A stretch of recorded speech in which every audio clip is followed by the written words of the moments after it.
Welcome back to this digital seminary course on the Bible, or pretty much the history of the New Testament as it happens to be.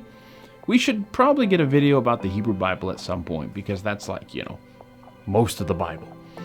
Now, the goal of this course, as always, is to help you understand how your Bible works, how it was written, formed, transmitted, and translated until it ended up in your hands. Today, we're going to be talking about modern Bible translations. So, let's get started. We've waited long enough.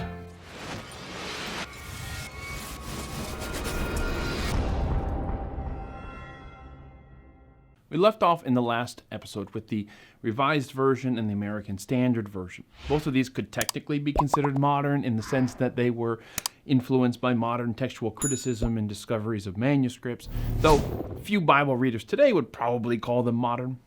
So when I say we're going to talk about modern Bible translations in this video, in this case I mean recent translations, whether they follow Westcott and Hort's text or the Textus Receptus. Now for me, this is any translation after 1952. We are not going to cover all of the translations that came after 1952, but we're going to get to a lot of them. We're going to hit the highlights. The goal here is just to survey the landscape so that you have an approximate idea of when certain English translations came about and why.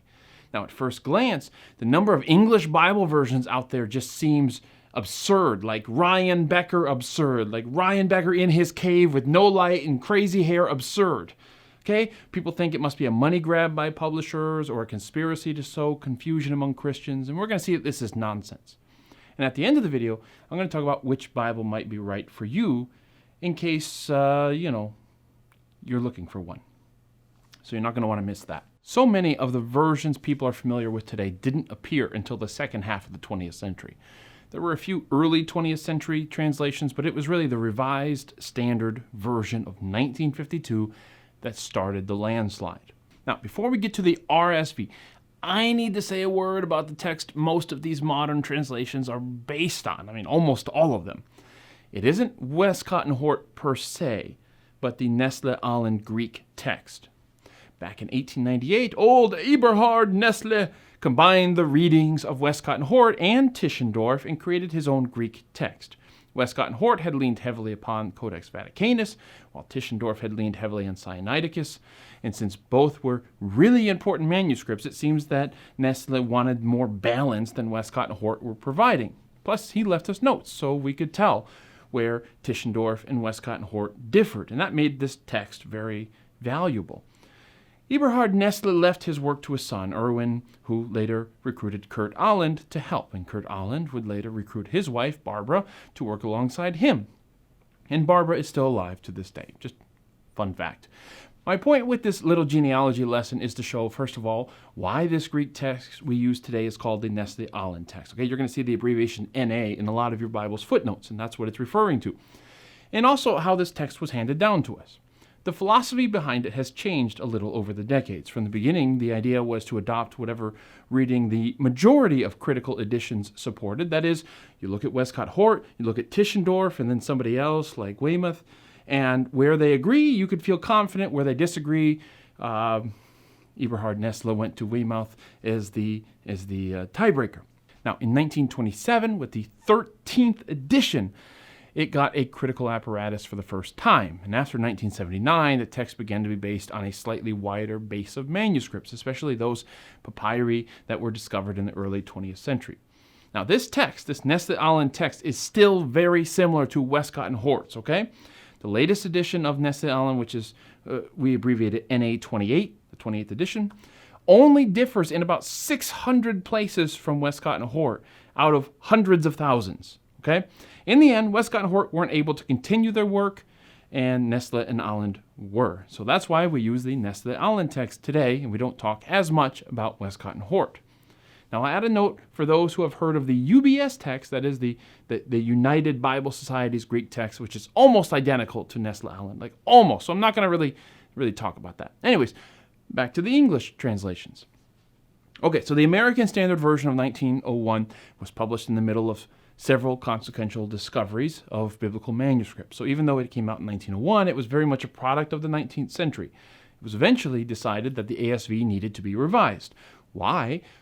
Well, for starters, it printed the name of God. the Hebrew name of God. And it turns out that many Christians didn't like saying it out loud in their churches. But perhaps more importantly, it was just too scholarly, too precise. There was little poetry and beauty to it. The ASV was a good start, but we could do better, people thought. The International Council of Religious Education, an evangelical parachurch organization that eventually became part of the National Council of Churches, established a committee of 15 scholars to revise the ASV. But then America had something called the Great Depression, and then like a world war, and the work wasn't finished until 1952, and so the result was the Revised Standard Version. The RSV was still pretty conservative, translating Psalm 23, for example, to sound about identical to the King James Version. And while it used modern second-person pronouns like you, it kept the archaic these and thous whenever somebody was talking to God, which may be why, when your grandmother prays at Thanksgiving, she busts out the these and thous, even though she doesn't talk that way during her normal conversation.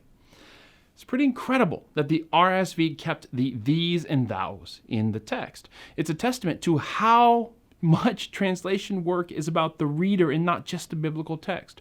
The these and thous were on their way out of the English language when the King James Bible was being translated. And here, nearly 350 years later, centuries after people stopped using those pronouns in their everyday conversation, we're still using them in Bible translation.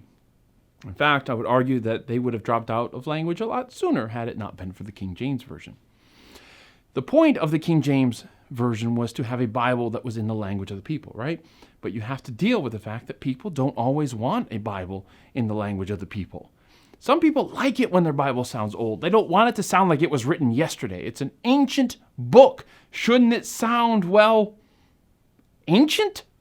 And this is part of the reason why we have so many translations today, isn't it? People have expectations of what these translations should feel like, should sound like, should read like. So you may not like the ASV because it makes you pronounce the name of God, but you may not like the RSV because it makes you say thee and thou in reference to God, and that sounds really strange in, say, 1960s America. People have expectations, and they will find a version that meets their expectation. In other words, there's a market for a variety of Bibles so people can find the one that they're most comfortable with. After the Revised Standard Version, the Jerusalem Bible appeared. This is a Catholic translation published in 1966 after Pope Pius XII encouraged Catholics to translate the scriptures from the Hebrew and Greek texts rather than just from the Latin Vulgate. This was a monumental shift in the Catholic attitude towards Bible translations. Remember, the Council of Trent in the middle of the 1500s declared that the Latin Vulgate was superior to the Greek manuscripts. Pius XII assured good Catholics that they were not in violation of Trent when they translated the Bible from Greek and Hebrew. He insisted that they discover the literal meaning of the text in their translation, but that they should, in the Pope's words, take into account the explanations and declarations of the teaching authority of the Church, as well as the Church Fathers, by the way. In the end, the Jerusalem Bible often borrowed from a French Bible that the Dominicans had published shortly before. The Jerusalem Bible is still pretty popular, even among Protestants, and it's famous for the fact that J.R.R. Tolkien, the man who wrote Lord of the Rings, translated the book of Jonah. Tolkien's style was naturally buried under a committee of editorial changes, but one line of his Jonah translation sounds very Tolkien-esque. For instance, he translated Jonah chapter 2, verses 6 and 7 to read, "The seaweed was wrapped about my head at the root of the mountains."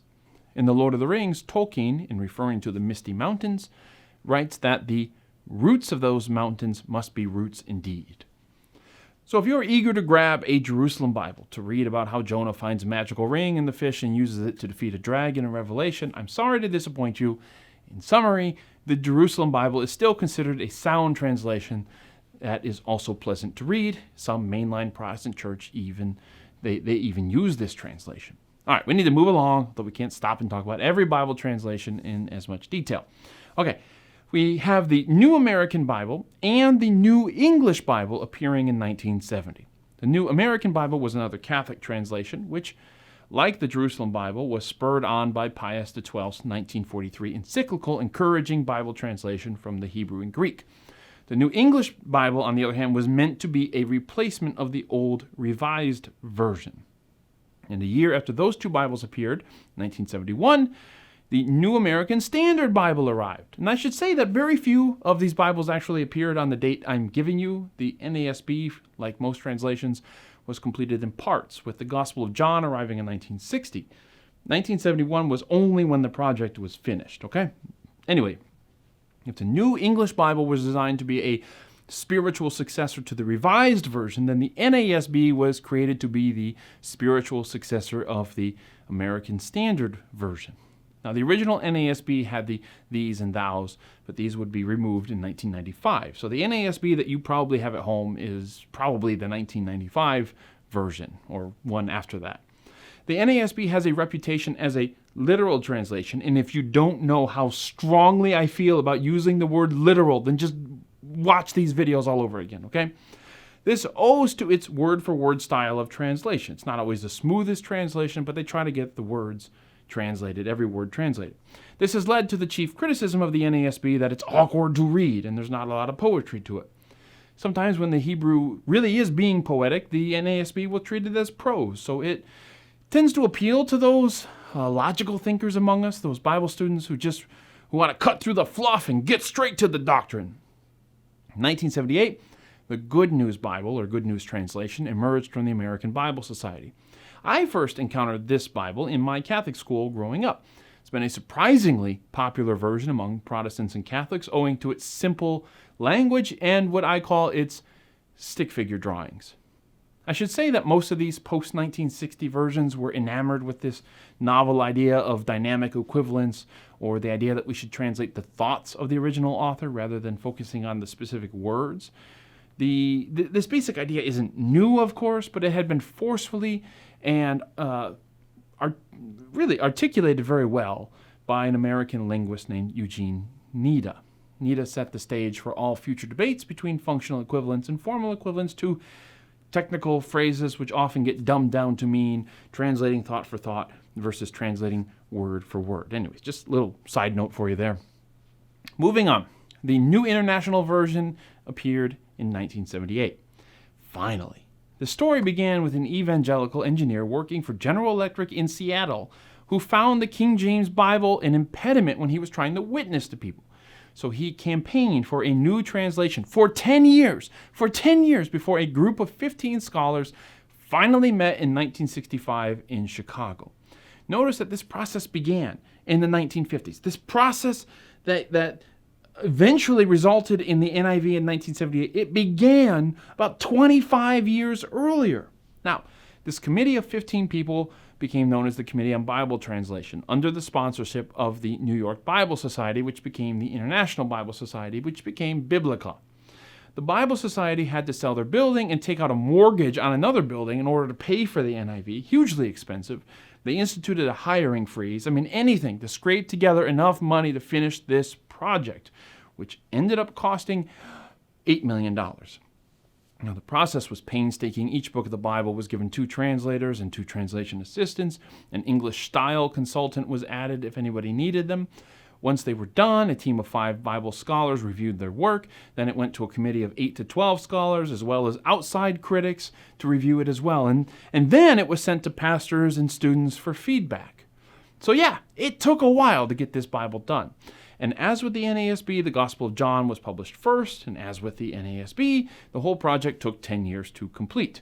Thankfully, the NIV sold out before its first print run of 1 million copies had finished, which saved the company. One of the remarkable things about the NIV was the sheer number of people involved, somewhere around 100. The committee represented 13 denominations, including Anglicans, Assemblies of God, Baptist, Church of Christ, Lutheran, Methodist, Mennonites, Presbyterians, and others.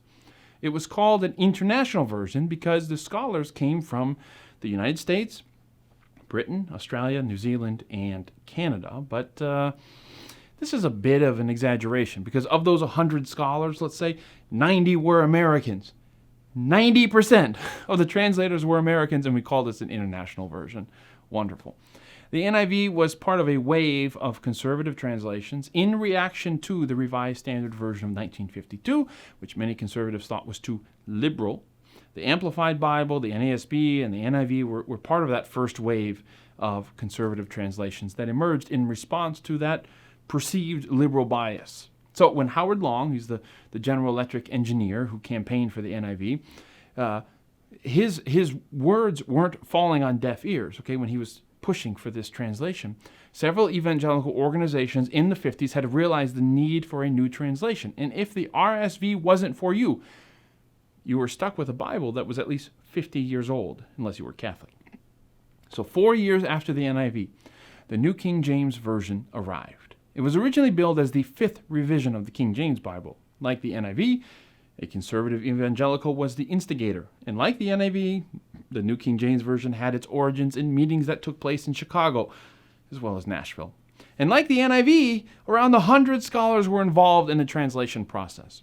The New King James is a really interesting translation in that it is one of the few to have its New Testament follow the received text, the Textus Receptus, which of course the original King James Bible did as well. It doesn't ignore Westcott and Hort nor Nestle-Aland. Of course, in the footnotes you're going to find references to the M text, meaning the majority or Byzantine text, and the NU text, which stands for the Nestle-Aland text. Now, we've seen how the received text differs from Westcott and Hort, but how does the majority or Byzantine text differ from the received text? You will recall that we have more Byzantine text-type manuscripts than any other. This is the majority text. They are later in date, but there's a ton of them. And the received text that we have from Erasmus was really based on a half dozen manuscripts he had available to him. And since there were so many Byzantine manuscripts, the received text does resemble the Byzantine text pretty closely. Okay, it's very close to this majority text, but not precisely, because you will recall that Erasmus translated some of the New Testament out of Latin. Sometimes he just filled in the blanks in Greek as best he could. So the received text, which the King James and New King James rest on, is really only a kind of child of the majority text. It's closely related to the majority text or the Byzantine text type family, but it is not precisely the same. And that's why the New King James has footnotes which show a reading from the eclectic text of the Nestle-Aland, and also where it differs in places from the majority text. Because sometimes the New King James Version doesn't agree with either the larger Byzantine family, which it belongs to, nor the eclectic, largely Alexandrian text that Nestle-Aland is based on. What's more, the New King James is honestly far more international than the NIV. Of the 51 revisers, 8 were serving outside of America. And it's possible that some of these were simply Americans overseas, but it's also possible that some of the scholars at American universities were also foreigners serving in America. Assuming that everyone working on the New King James Version was working in the country of their birth, there's a slightly higher share of international contributors than had served on the NIV. And on top of that, they were essentially revising the quintessentially British Bible. And I emphasize the word revise. They didn't see themselves as offering a new translation of the received text. They were only updating the original King James Bible. If the New King James was a little more international than the NIV, it was also far less denominationally diverse. The vast majority of translators were Baptists. The result was, I think, the best they could have done. The New King James is a weird translation because it is ultimately based on a 500-year-old Greek and Hebrew text.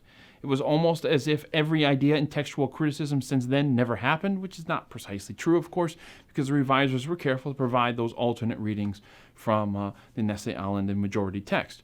But they were sometimes deceptive about it. So when it came to the famous story of the woman caught in adultery in John 8, the New King James Version notes NU brackets 7 verse 53 through 8 verse 11 as not in the original text.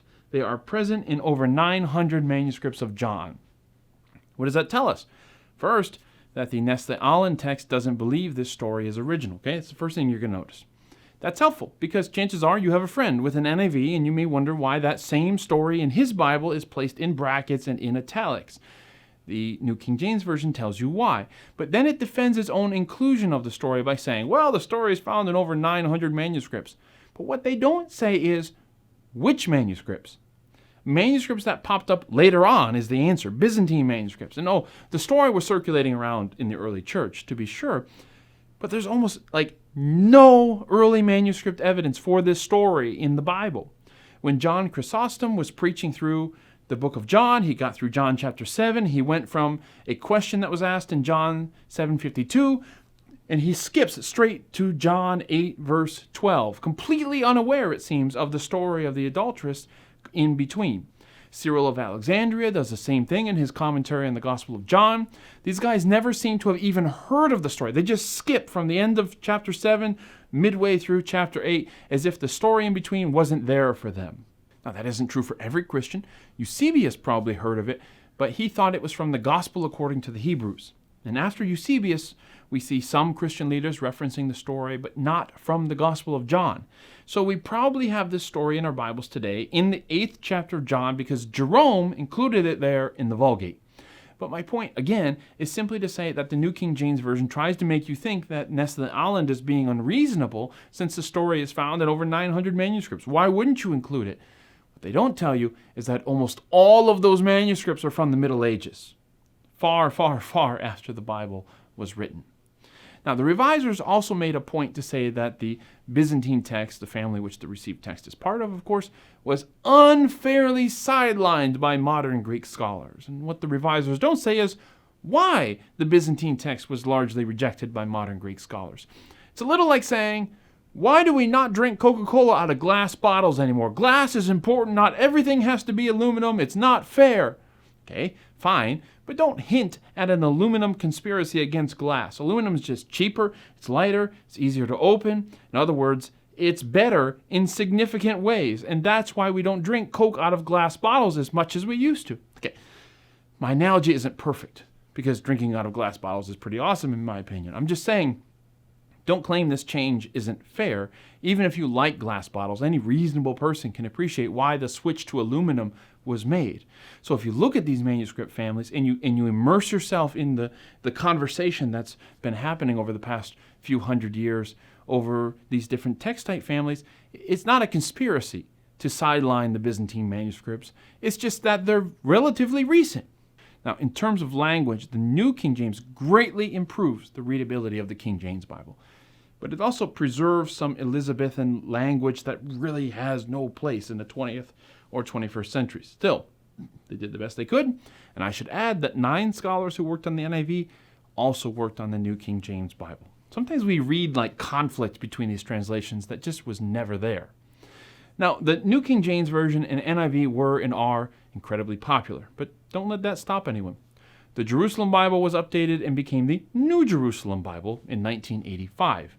The other Catholic Bible, the New American Bible, had its New Testament revised in 1986, and its twin, the New English Bible, was likewise revised in 1989.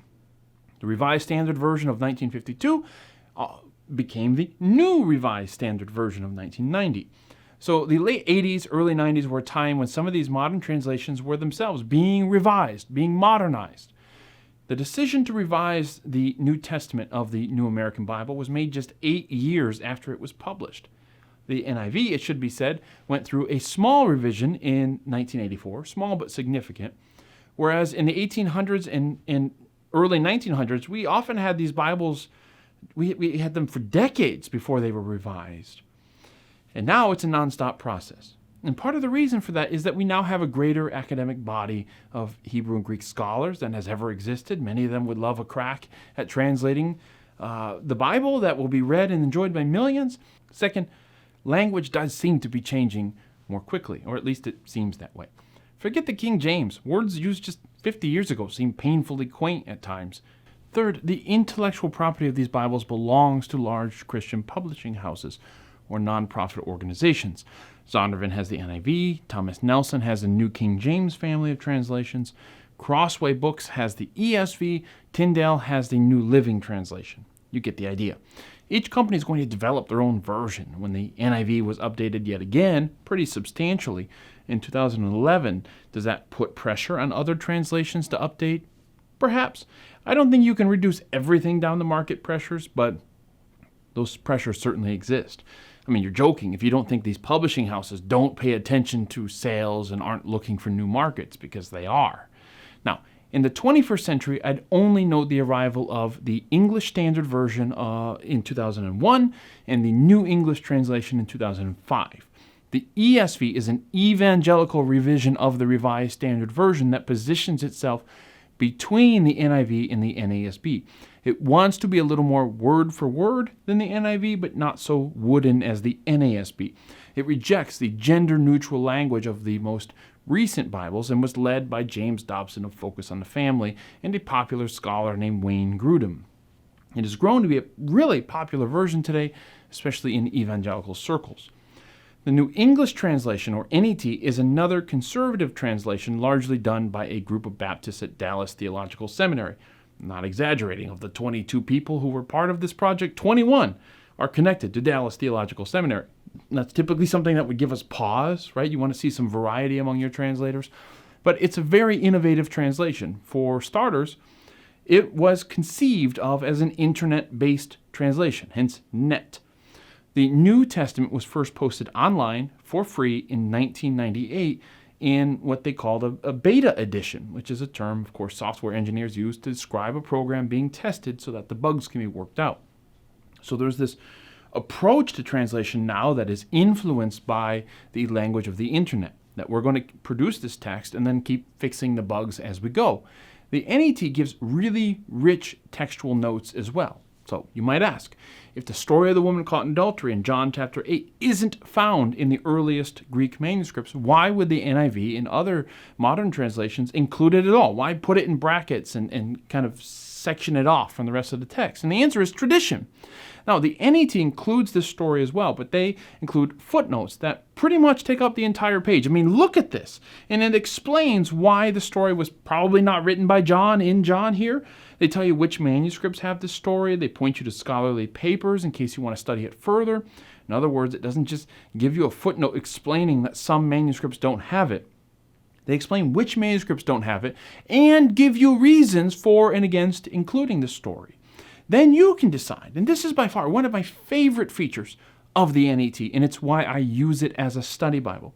The fact that it reads differently than the NIV and NKJV is great, because when you're used to reading John 3:16 pretty much the same way in every translation, it can sometimes be harder to ask good questions of the text. But when you read something like the NET and it sounds a little different in the NET, it makes you stop and wonder, why does it sound that way? What are the reasons behind this? And I may or may not agree with the NET in all these cases, but it makes me a better Bible student. So those are some of the English translations that have proliferated since the 1950s. There are a lot, and I know there's no way you're going to remember them all. There's no test at the end of this, okay? You don't have to. Hopefully, you can believe that the same desire to give the Word of God into the language of the people of God that motivated people like Wycliffe and Tyndale are still motivating Bible translators today.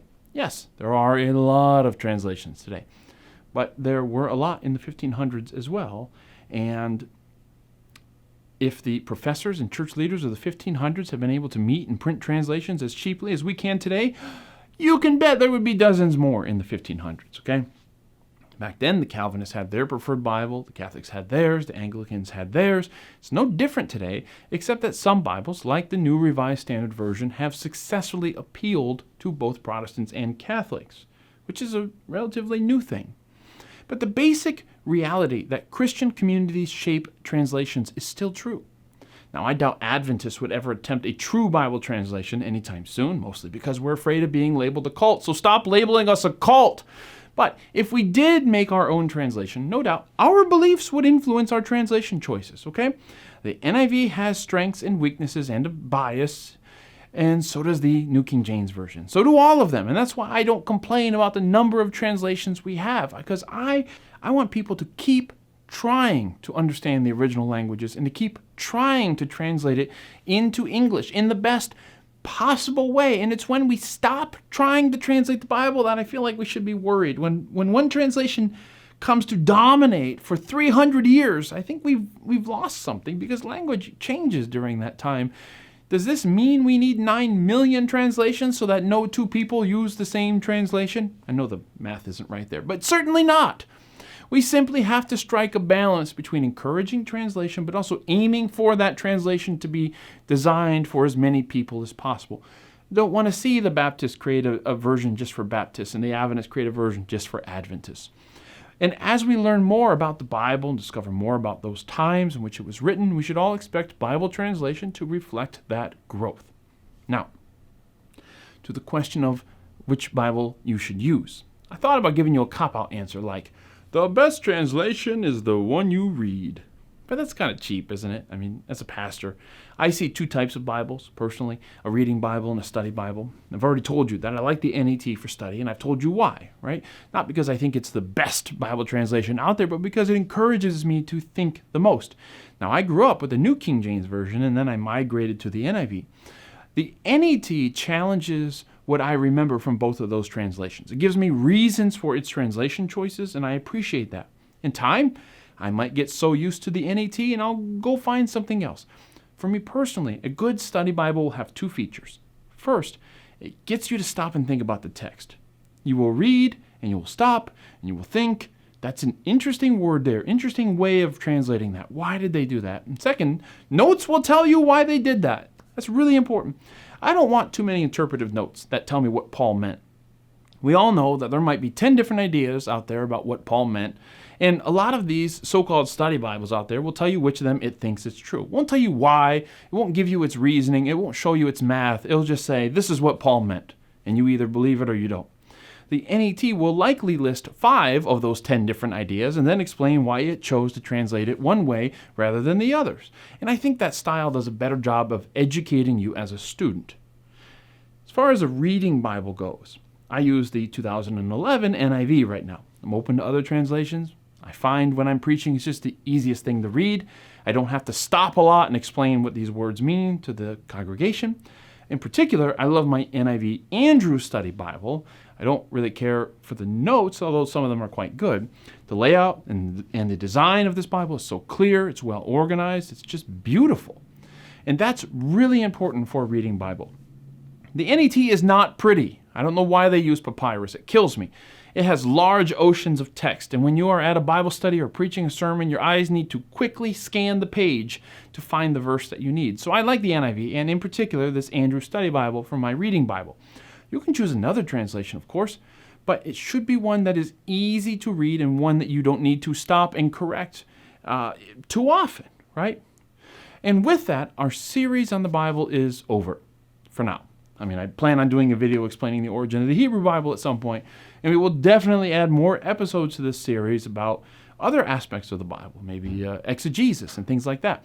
So we'll come back to it from time to time. And if you have any ideas for topics about the Bible or something else in this digital seminary course, let me know in the comments below. And don't forget to subscribe, yeah! Overall, I hope this series in the Bible helps deepen your appreciation for the Bible and how it got into your hands, because it is a marvelous story. So thank you so much for watching, and we'll see you next time.